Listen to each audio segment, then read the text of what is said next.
real-life safety. This philosophy applies to all Mercedes-Benz and smart vehicles. The main focus in their car-to-car crash tests is the compatibility of vehicles of different sizes and weights. Smart versus S-Class looks pretty much like David versus Goliath. And they will collide to demonstrate their high safety standards.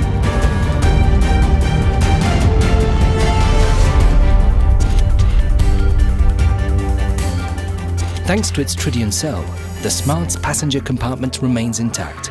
A hard shell protects the soft core. At Daimler, safety is no matter of size.